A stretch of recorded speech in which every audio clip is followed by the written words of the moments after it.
que me acompañes con tu Biblia al libro de Romanos, capítulo 8, verso 28.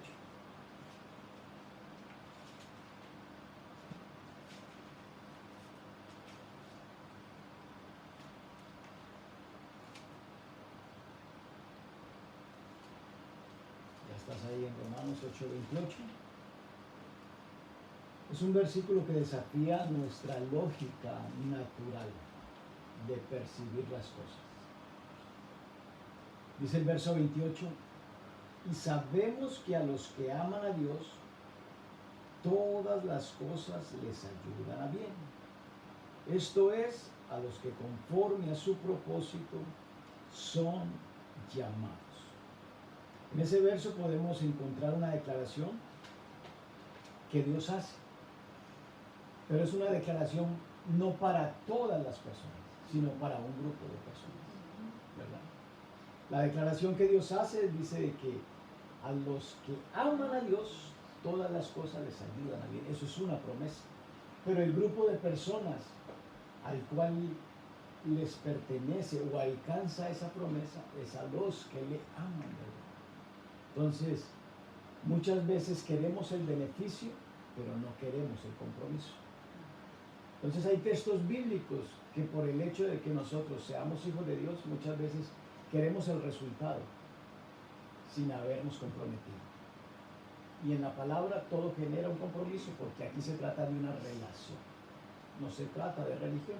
Y les decía hace un momento que este versículo confronta o desafía nuestra lógica natural, porque Dios promete de que todas las cosas nos van a ayudar a bien. Dios no está diciendo de que todo lo que nos pase sea bueno. Aquí la promesa es, todas las cosas nos van a ayudar a bien.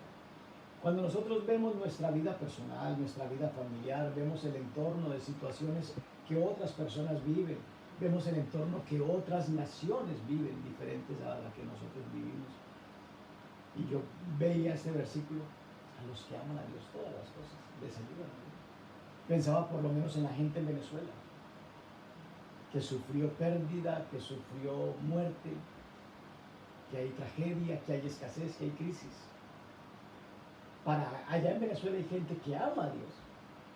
Y la pregunta es, ¿cómo ese terremoto, cómo esas pérdidas, cómo esas muertes, cómo esos procesos que esa gente está viviendo les va a ayudar a bien? Pero dentro de la lógica de Dios no cabe nuestra lógica. Porque para nosotros, en muchas situaciones, el proceder de Dios es ilógico. Y nosotros decimos naturalmente, no se puede, no es posible. Y no es de que Dios apruebe lo malo, porque sabemos de que de Dios procede lo bueno, porque la Escritura dice que toda buena dádiva y todo don perfecto de Él proviene. Entonces, si Dios hace el bien, tiene que haber alguien que haga el mal, ¿verdad? Entonces diríamos, entonces Dios aprueba el mal que el diablo hace, o que los seres humanos hacemos. No, Dios no aprueba el mal. Dios no está de acuerdo con el mal. Por eso Él anima siempre a sus hijos, a su pueblo, hagan el bien, no se cansen de hacer el bien, ¿verdad? Porque Dios representa el reino del bien, de la bondad, de la misericordia, de la compasión. Pero cuando vemos situaciones, uno dice, ¿cómo le va a ayudar eso bien a esa persona? ¿Cómo le va a ayudar lo que le está pasando a bien esa situación, ese accidente, esa calamidad, esa enfermedad? Pero Dios está por encima de nuestro razonamiento humano. Y mientras pensaba en este texto, Dios también traía a mi memoria una historia bíblica que creo que nos puede ayudar a entender mejor esa declaración. Vayamos al libro de Génesis, al capítulo 37. ¿Cómo lo malo puede ser parte del plan de Dios? No porque Dios lo provoque, no porque Dios lo propicie, sino porque Dios tiene la capacidad de transformar lo negativo que nos acontece en parte de su plan y de su propósito. ¿Estás en Génesis 37? Todos se han leído esa historia, creo yo. Y si no se la han leído, hoy no la vamos a leer. ¿Es la historia de quién? De José, un jovencito, ¿verdad? Dice que fue el último de los hermanos hijos de Jacob y que tenía edad de 17 años. Y por causa de que era el último de los hijos que Jacob había engendrado, dice que lo amaba más que los otros hermanos. Vamos a leer, dice. Habitó Jacob en la tierra donde había morado su padre, en la tierra de Canaán. Esta es la historia de la familia de Jacob. José, siendo de edad de 17 años, apacentaba las ovejas con sus hermanos. Y el joven estaba con los hijos de Bilha y con los hijos de Silpa, mujeres de su padre. E informaba a José a su padre la mala fama de ellos. ¿Cómo era José? Chismosito, ¿verdad? Informaba la mala fama de sus hermanos mayores, de las cosas que sus hermanos hacían. Y amaba Israel, que en este caso es Jacob, a José más que a todos sus hijos. La Biblia es enfática y dice que había un amor especial, ¿verdad? Porque le había tenido como en su vejez y le hizo una túnica de diversos colores. Verso 4. Y viendo sus hermanos que su padre lo amaba más que a todos sus hermanos, le aborrecían y no podían hablarle pacíficamente. Esa especialidad o esa manera afectiva en la que el papá se relacionaba con José provocó en los hermanos que envidia. Y dice el verso 5, y soñó José un sueño y lo contó a sus hermanos, y ellos llegaron a aborrecerle más todavía. Hay situaciones en nuestra vida personal que a veces las compartimos con los miembros de la familia y en vez de encontrar apoyo lo que encontramos es oposición, ¿verdad? No creen lo que a nosotros nos pueda estar pasando o lo que Dios nos haya mostrado. Dice, y les dijo, oíd ahora este sueño que he soñado. Por cuestión de tiempo voy a saltar al versículo 8 y así voy a saltar a otros versículos. Le respondieron sus hermanos, ¿reinarás tú sobre nosotros o señorearás sobre nosotros? Y le aborrecieron aún más a causa de sus sueños y sus palabras. A José le convenía más quedarse calladito, ¿verdad? Si quería mejorar en cierta manera su relación con sus hermanos. Y dice que por causa de lo que soñó, sus hermanos le aborrecieron aún más. Dice que soñó otro sueño en el versículo 9 y en el verso 10 dice que su padre le reprendió y le dijo, ¿qué sueño es este que soñaste? Y ahí siguen leyendo los versículos siguientes y se van a dar cuenta de la historia. Y el verso 19 dice, y dijeron el uno al otro, he aquí viene el soñador. Verso 20, ahora pues venid y matémosle y echémosle en una cisterna y diremos, alguna mala bestia le devoró. Entonces, hagamos una pausa y evaluemos el sueño de José. Dice de que el sueño de José en el primer sueño es de que él soñó de que unos manojos venían y se postraban ante él, que era el manojo principal. Y por causa de eso le aborrecieron. Y sus hermanos estaban en el campo y su papá lo mandó a que mirara qué estaban haciendo sus hermanos y él fue a buscar a sus hermanos. Y sus hermanos, como no le querían, vieron la oportunidad para deshacerse de él. Uno tuvo la brillante idea y dijo, matémoslo y nos quitamos a ese fastidioso de la familia, ¿verdad? Pero dice el verso 21 que Rubén oyó esto, uno de los hermanos, y lo libró de sus manos y dijo, no, lo matemos. Y les dijo Rubén, no derraméis sangre, echémoslo en esta cisterna que está en el desierto y no pongamos mano en él por librarlo así de sus manos para hacerlo volver a su padre. Entonces Rubén fue más compasivo. Dijo, no lo matemos, hay una cisterna que no tiene agua, echémoslo ahí, de ahí que se muera, ¿verdad? Entonces dice que los hermanos estuvieron de acuerdo y lo echaron en la cisterna. Después dice el verso 26, entonces Judá dijo a sus hermanos, ¿qué provecho hay que matemos a nuestro hermano y encubramos su muerte? Verso 27, venid, vendámosle a los ismaelitas y no sea nuestra mano sobre él, porque él es nuestro hermano, nuestra propia carne, y sus hermanos no convinieron con él. Y cuando pasaban los madianitas, mercaderes, sacaron ellos a José de la cisterna y le trajeron arriba y le vendieron a los ismaelitas por por 20 piezas de plata. Y llevaron a José a Egipto. No les he compartido el título. El título es, estamos leyendo el capítulo 27, y allí comienza una historia. ¿Cómo comienza la historia? Con un sueño.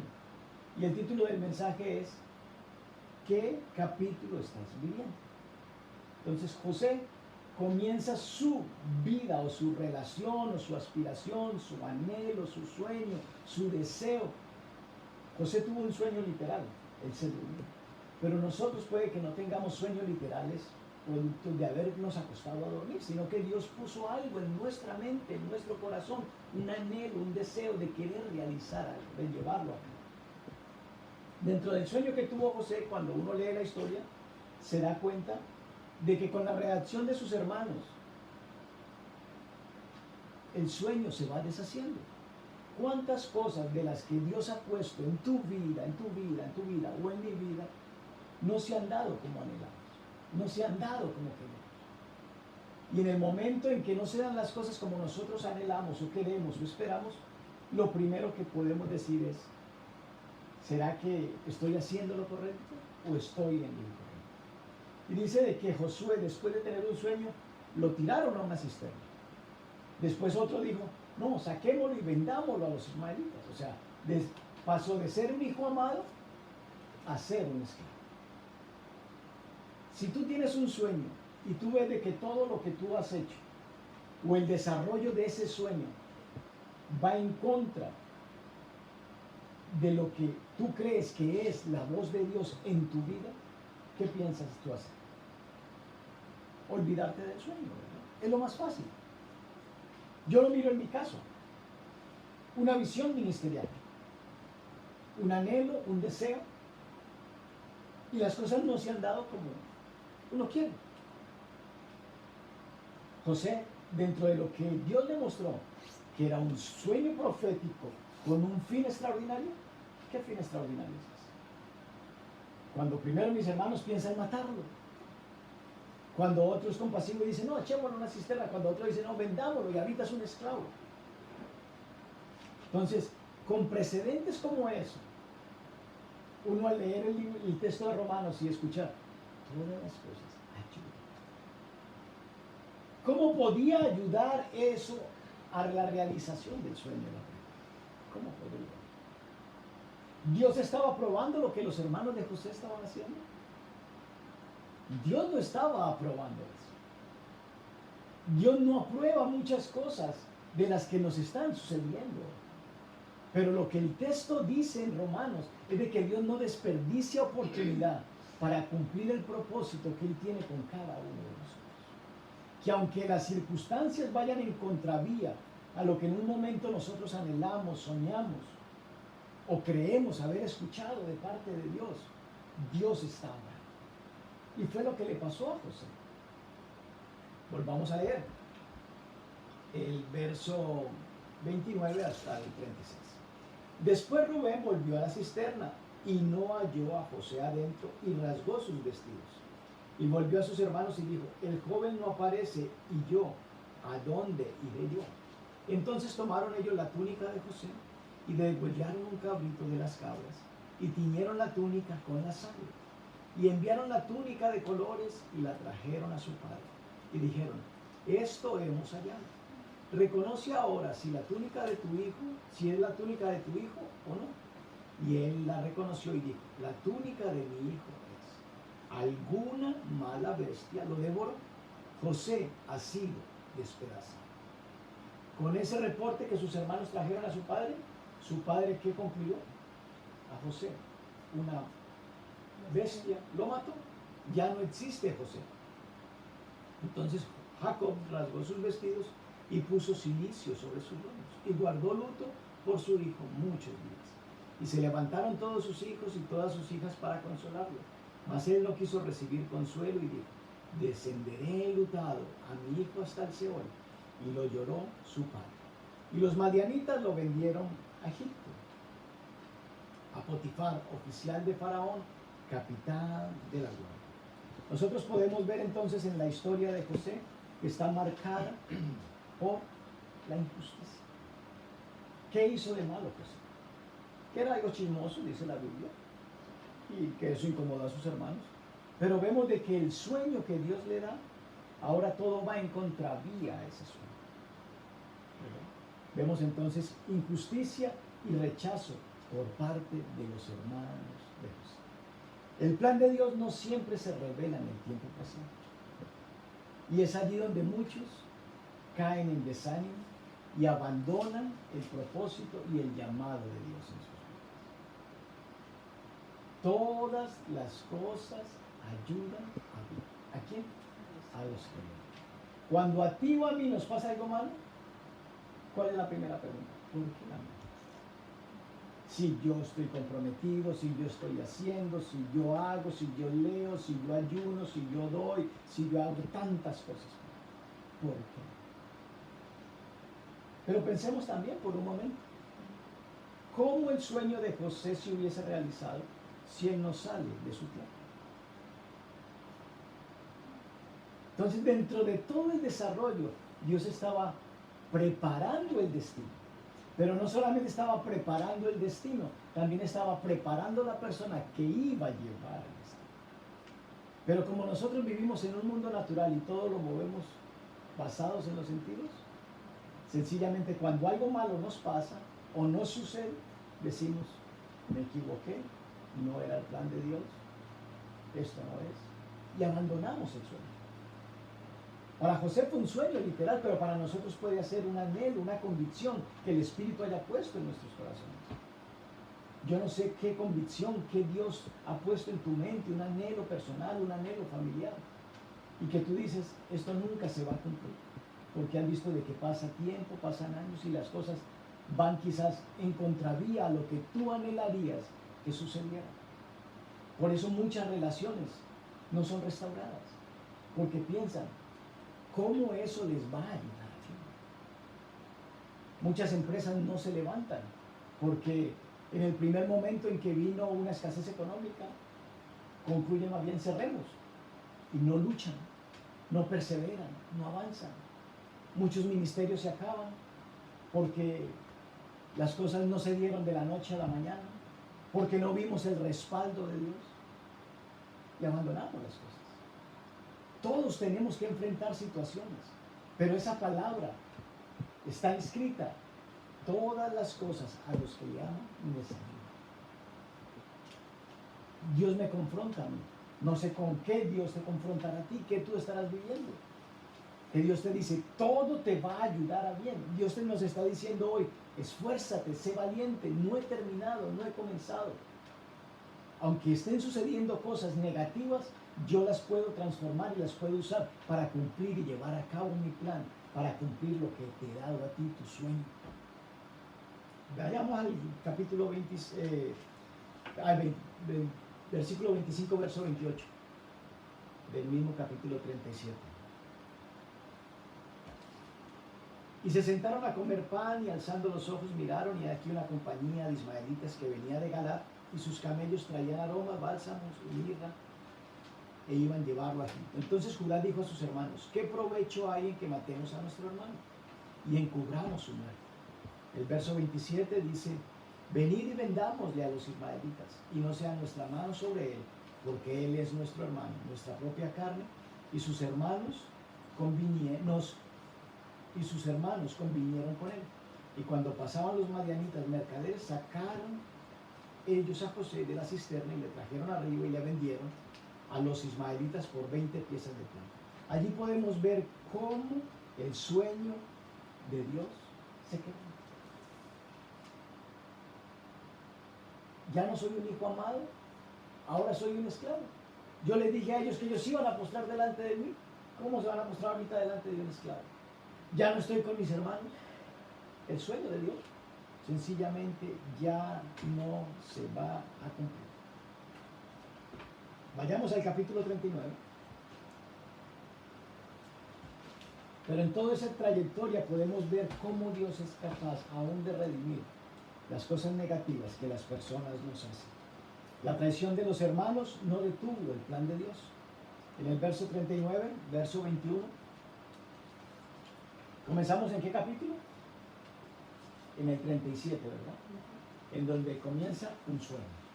Pero en ese mismo capítulo comienza el desarrollo del sueño. Nos pasamos el 38 y ahora vamos en el 39. ¿Qué capítulo tú estás viviendo? Yo sé en qué capítulo entrar. Yo sé de dónde partir. El verso 39, capítulo 39, verso 21 dice, pero vamos a leer el capítulo del versículo 2. Dice que los ismaelitas lo llevaron a Egipto y lo vendieron ¿a quién? A Potifar, oficial de Faraón, ¿verdad? Capitán de la guardia, varón egipcio. Dice, mas Jehová estaba con José. Los hermanos de José no estaban con él. El papá de José no estaba con él. Pero ¿quién estaba con José? Mas Jehová estaba con José. Y fue varón próspero y estaba en la casa de su amo el egipcio. Cuando Dios nos da algo, cuando Dios nos dice algo, lo importante es de que en nuestra relación nosotros estemos convencidos de que en momentos buenos o en momentos malos, Dios está con nosotros. ¿Ustedes qué creen que José pudo haber experimentado en todo ese tiempo? La Biblia no lo dice, no habla de sus sentimientos, de lo que él pudo haber pensado o haber sentido. Pero la Biblia habla de sus acciones. Y yo por las acciones puedo determinar lo que una persona puede tener de motivación en su corazón. Y en este caso, que fue el primer paso, primero vendido y segundo llevado a la casa de Potifar como esclavo. Yo creo que la fe de José pudo haber tambaleado, porque fue humano. A todos nos pasa. Pudieron haber momentos de duda, de incredulidad, del sueño que Dios le dio. Yo en mi caso he tenido dudas de las cosas que Dios me ha mandado a hacer. Pero lo importante es de que nuestra fe, aquello que nos sostiene en nuestra intimidad y en nuestra relación con Dios, no desmaye. Y yo veo con esta declaración que dice que Potifar veía de que Dios estaba con nosotros. La pregunta es, ¿tú crees de que otros pueden ver la presencia de Dios contigo? ¿O en lo que tú estás viviendo, otros creen de que tú estás? Porque aquí dice que como esclavo, imagínate un amo frente a un esclavo. ¿Quién tiene más que admirar, el esclavo o el amo? El esclavo tiene más que admirar del amo que el amo del esclavo, porque finalmente el esclavo, es uno más. Pero dice de que Potifar veía de que Jehová estaba con José. Potifar no era un hombre creyente, pero veía en José algo diferente en su conducta a los otros esclavos, que lo llevó a concluir esto de que Jehová estaba con José. Y el verso 3 dice, y vio su amo que Jehová estaba con él y que todo lo que él hacía, Jehová lo hacía prosperar en su mano. Hacía yo, José, gracia en sus ojos y le servía. Y él le hizo mayordomo de su casa y entregó en su poder todo lo que tenía. ¿Qué fue lo que José determinó hacer? José le dan un sueño, ve que por lo que comienza a suceder, yo me imagino a José dice, esto ya no debe ser parte del sueño, ¿verdad? Ese sueño no se va a llevar a cabo. Pero José mantuvo una actitud que de humilde y de servicio. José pudo haberse comportado como un niño pataletoso. Yo era el niño mimado en mi casa. Y yo hacía pataletas y mi papá me respondía. Yo voy a hacer pataleta aquí donde este oficial Potifar. ¿Cómo le hubiera ido a José si él mantiene una manera de pensar como esa? Yo era el hijo amado, el hijo mimado en mi casa. Yo voy a hacer la pataleta aquí para que también me traten de manera especial. José determinó tener una vida humilde y de servicio. Dice que el servicio fue lo que lo llevó y le dio gracia para que le dieran dominio sobre toda la casa. Y dice de que todo lo entregó en su poder, todo lo que tenía. Solamente se reservó algo que no le entregó la mujer. Lógico. Potifar, muy sabio, lo único que no le entregó fue su mujer. Pero aún la conducta de José era tan diferente a la de todos los demás que hizo que lo que no le habían entregado bajo su dominio, aún eso se fijara en la bendición y la prosperidad que había en José. Nosotros cuando estamos pasando momentos difíciles y momentos malos, lo primero que tendemos a hacer es de que nuestra conducta cambie. ¿Por qué cambia nuestra conducta? Porque ya no queremos tener comunión con Dios.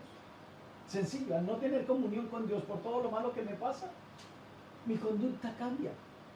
Ya no escucho la voz del Espíritu que me habla, que me alienta, que me anima, que me fortalece. Pero yo veo en todos estos relatos de que José no decayó en su fe y por eso halló gracia en la casa de Potifar. Ya todos conocen el incidente de lo que le aconteció a José. ¿Cuál fue el incidente? De que la esposa de Potifar se fijó en él. Ahora de esclavo, le toca irse ¿a dónde? A la cárcel. ¿Será posible que el sueño, aquello que yo sentí en mi corazón, que provenía de parte de Dios, ese anhelo que yo quiero para honrar a Dios, con todo lo que me está pasando, será que es parte que Dios puede usar? Ahora le tocó ir a la cárcel. Y en la cárcel no estuvo un día, en la cárcel no estuvo un mes. En la cárcel pasó bastante tiempo. Hay temporadas difíciles que nosotros como hijos y como hijas de Dios tendremos que vivir. Pero Dios quiere a través de su palabra que nosotros entendamos de que lo que otras personas pueden hacer a mal contra nosotros, Dios no lo aprueba, pero Dios puede usar eso negativo que hicieron para convertirlo en parte del propósito que Él nos ha puesto en el corazón. José en la cárcel pudo haberse desanimado, porque haber caído en la casa de Potifar no fue malo. En la casa de Potifar fue algo bueno. Le dieron autoridad sobre todo, imagínate. Cosa que no tenía en su propia casa ni con sus hermanos, porque sus hermanos lo aborrecían, sus hermanos lo envidiaban. Pero en la casa de Potifar halló tanta gracia porque este hombre inconverso vio que Jehová estaba con él. Pero por el incidente de algo que él no cometió, pero que Potifar tenía que darle credibilidad a su esposa, le tocó ir a la cárcel. ¿Cómo eso puede ayudar a José en el plan que Dios ha determinado? Hay muchas veces que nosotros caemos en cárceles emocionales, en cárceles espirituales o en cárceles circunstanciales. Y cuando estamos en ese lugar de pérdida, quizás de libertad emocional, de libertad espiritual, ¿qué hacemos? Y leemos en el versículo 21 que dice, pero Jehová estaba con José. En todo ese desierto, Dios no se ha desaparecido de él. 39, verso 21. Y le extendió su misericordia y le dio gracia en los ojos del jefe de la casa. Dios no se ha desaparecido del panorama de tu situación, ni de mi situación, aunque a veces por guiarnos por nuestros sentidos lo pensemos o lo sintamos. Dios no se ha desaparecido del panorama. Así como estuvo con José, está contigo, está conmigo. Y dice que el carcelero también vio que Jehová estaba con José. Y el verso 23 dice que el carcelero no necesitaba atender cosa alguna de las que estaban al cuidado de José, porque Jehová estaba con José. Y lo que hacía Jehová, Jehová lo perdonaba. Lo prosperaba, perdón. Lo importante es de que nosotros reconozcamos de que la presencia de Dios está con nosotros aún en las temporadas difíciles. Cuando a ti te pasa un accidente, cuando a ti te pasa una quiebra de un negocio, cuando a ti te pasa la muerte de un ser querido, ¿qué es lo que tú piensas? ¿Qué he hecho mal? ¿Por qué a mí? Porque creemos de que el plan de Dios, la realización del plan de Dios, todo tiene que ser cosas buenas. Y la Biblia no nos engaña. La Biblia dice de que muchas son las aflicciones del justo, Pero lo que promete la Biblia es de que de todas ellas nos librará. Entonces, ¿qué capítulo estamos viviendo nosotros?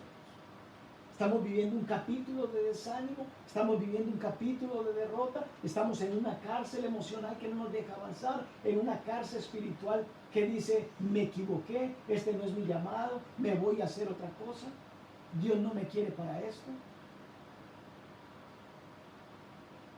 O estamos en una cárcel física y creemos de que porque entramos a una cárcel Dios es injusto. No, Dios no es injusto, Dios no es deudor.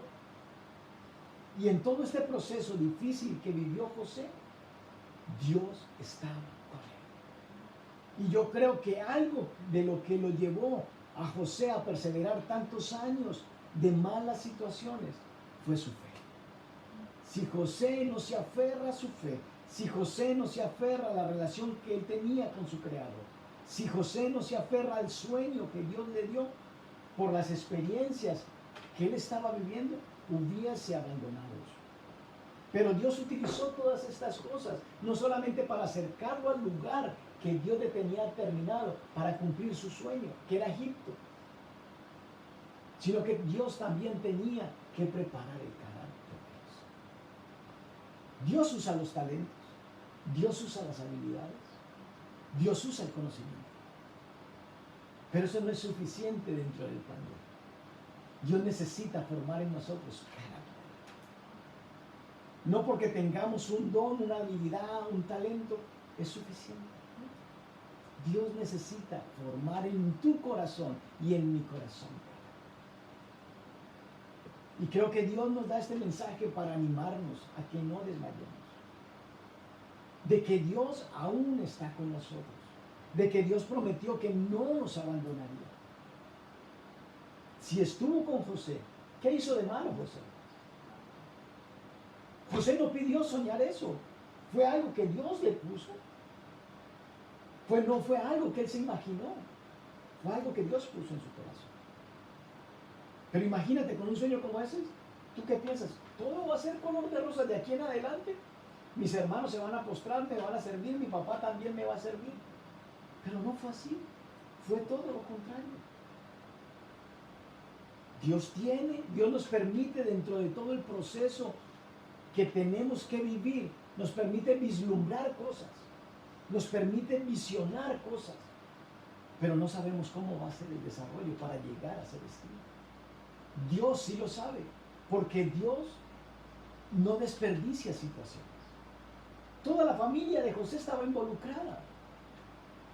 ¿Era el deseo de Dios de que los hermanos actuaran con egoísmo? No. Dios, ¿cómo quiere? ¿Familias divididas o familias unidas? Dios quiere familias unidas. Pero aún el desorden familiar que había en la familia de Jacob, Dios nos quiere decir, yo utilizo aún la maldad del corazón de otros para anexarlo como parte de mi plan y mi propósito para tu vida personal. Siempre le echamos la culpa al diablo de todo lo malo. Y razón tenemos de echársela, porque el mal Él lo representa, Él lo provoca, ¿verdad? Pero tenemos que recordar de que hay una verdad superior, de que aunque hay mal, hay alguien que puede transformar el mal en bien. Ve conmigo al capítulo 41, verso 12.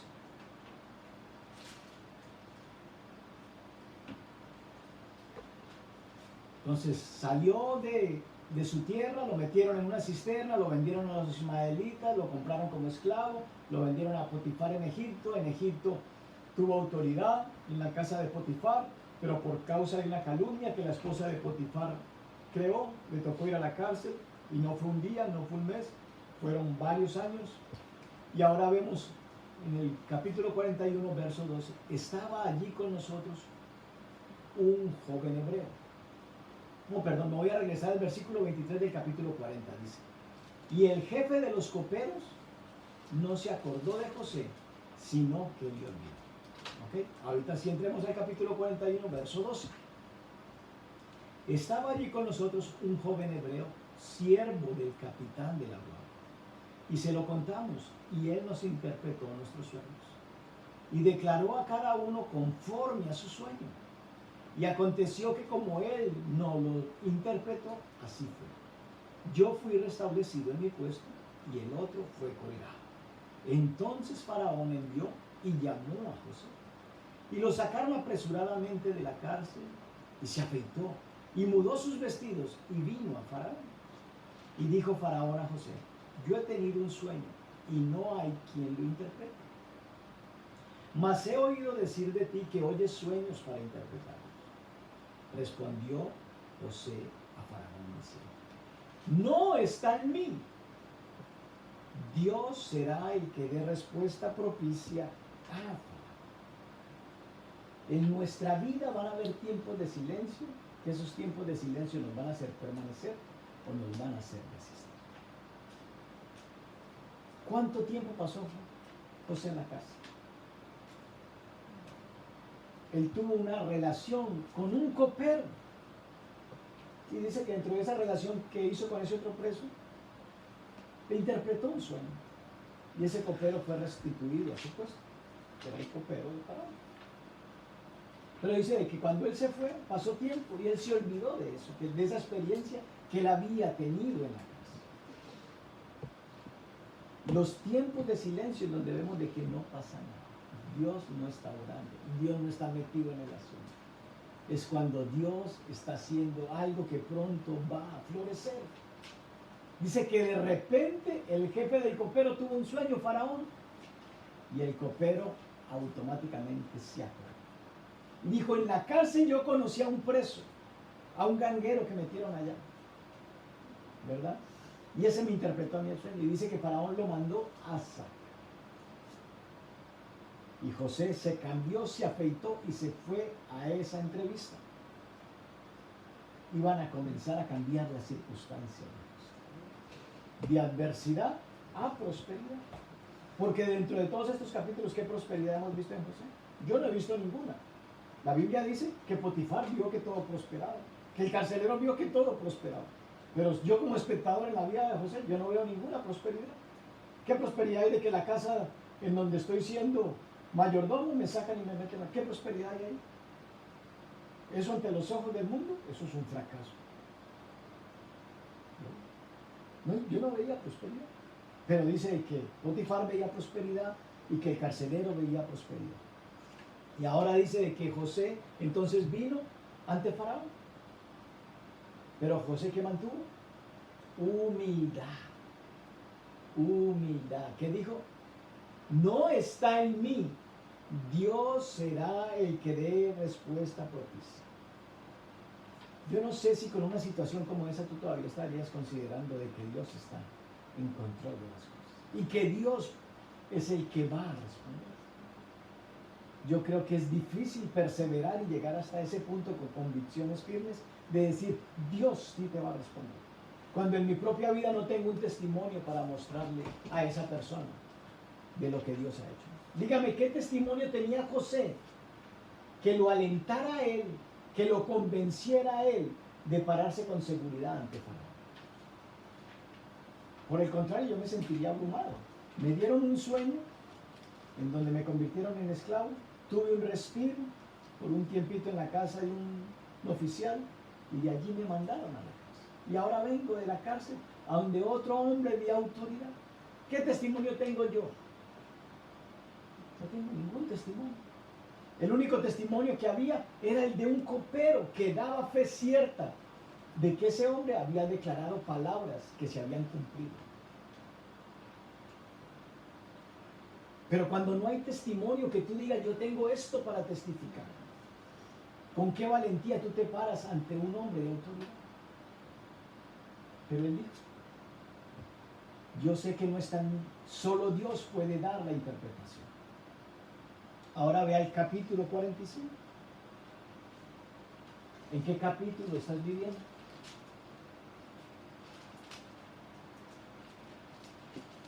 Versículos 5 y 8. Comenzamos en el 37 y ¿cuántos capítulos han pasado?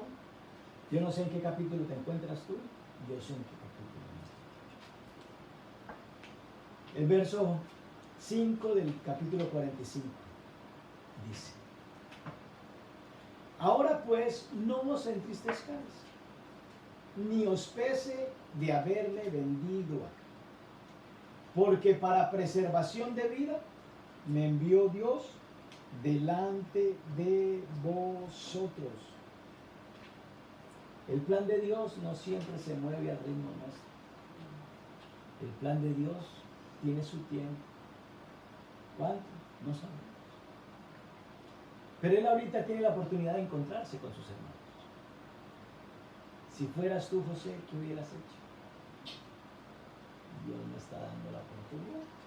Ahora me desquito. Ahora van a saber lo que es ser esclavo. Ahora van a saber lo que es pasar por otras. Dime si no lo contemplarías. Yo por lo menos sí lo contemplaría. Y si el Espíritu Santo no me da ese dominio propio, seguro que lo llevo a cabo. Ahora van a saber lo que yo he vivido todos estos años alejado de mi Padre. Ahora yo los voy a alejar a ellos de su Padre. Pero dijo José, ahora pues no se entristezcan, ni os pese haberme vendido acá, porque para preservación de vida me envió Dios delante de vosotros. Pues ya ha habido 2 años de hambre en medio de la tierra, y aún quedan 5 años en los cuales ni habrá arada ni siega. Y Dios me envió delante de vosotros para preservaros prosperidad sobre la tierra y para daros vida por medio de gran liberación. Así pues, no me enviasteis acá vosotros, sino Dios, que me ha puesto por padre de Faraón y por señor de toda su casa y por gobernador en toda la tierra de Egipto. Imagina, llegó a la conclusión, no fueron ustedes los que me. Yo creo que José no conocía las palabras de Pablo. Pablo conoció las palabras de José. José no conoció las palabras de Pablo. Todas las cosas a los que aman a Dios les ayudan. Y él les dice aquí, ustedes no me enviaron. Naturalmente, ¿quiénes eran los responsables de que él estuviera allá?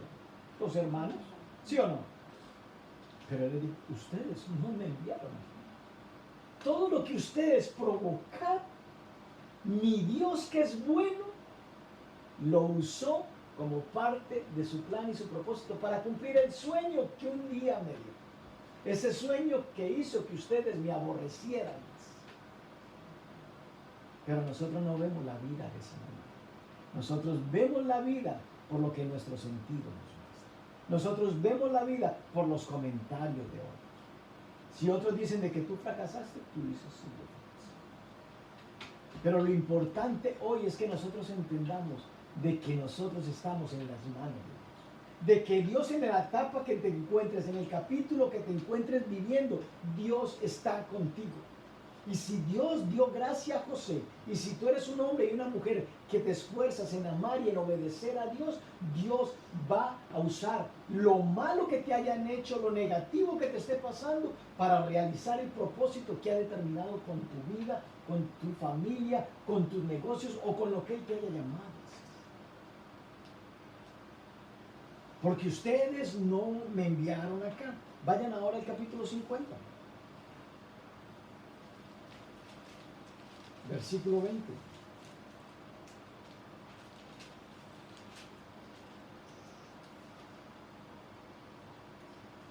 Vosotros pensasteis mal contra mí, mas Dios, ¿qué? Lo encaminó a bien, para hacer lo que vemos hoy, para mantener en vida a mucho pueblo. Hay procesos, etapas, circunstancias que no entendemos, que nunca tendremos una respuesta. Pero asumamos la posición de José, que nunca abandonó su sueño. ¿Y por qué digo yo que nunca abandonó su sueño? Porque algo lo llevó a él a mantenerse en fe, en humildad y en servicio. Y si José en algún momento pensó que el sueño no se iba a cumplir, él dijo y entendió que claro tenía, yo soy siervo del Dios vivo. Y Dios no me ha llamado para ser servido, sino para servir. Y algo que lo llevó y le dio gracia ante todos estos hombres de autoridad, Potifar y Faraón, Fue su servicio, fue su diligencia, fue que se mantuvo viendo al invisible.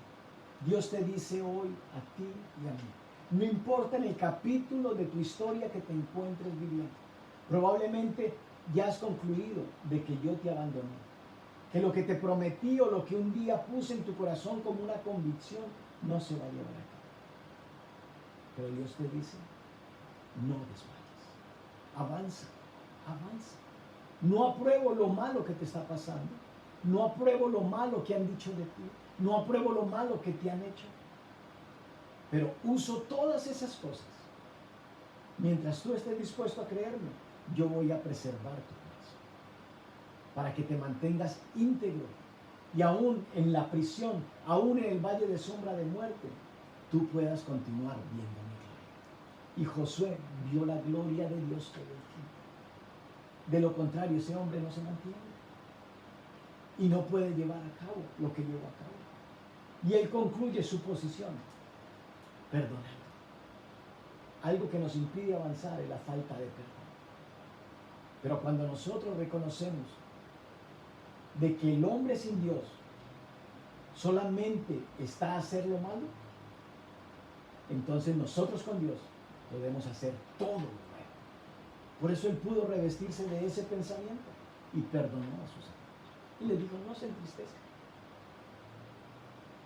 porque Dios usó todo lo que ustedes hicieron para preservación de vida, y aún sus vidas las voy a preservar. Y para eso Dios te escogió a ti, te escogió a ti, te escogió a ti, y me ha escogido a mí para preservación de vida. ¿Cómo Dios preserva la vida de otros? Tú no lo sabes. José nunca se imaginó que él iba a preservar vida estando en la cárcel. José nunca se imaginó que podía preservar vida siendo esclavo de los ismaelitas. Yo no me imagino que yo pueda preservar vidas de pronto en la condición en la que estoy. Pero Dios lo ha prometido y Dios lo va a cumplir. Porque Dios todo lo encamina para bien. Por eso esas palabras de Pablo. Pablo tampoco vivió situaciones todas buenas. Pablo vivió situaciones difíciles y pudo declarar lo mismo. A los que amamos a Dios, todas las cosas nos ayudan a bien. Y eso debe de ser un factor de motivación y de aliento continuo, porque días malos vienen con mucha frecuencia. Concluyamos este tiempo de oración.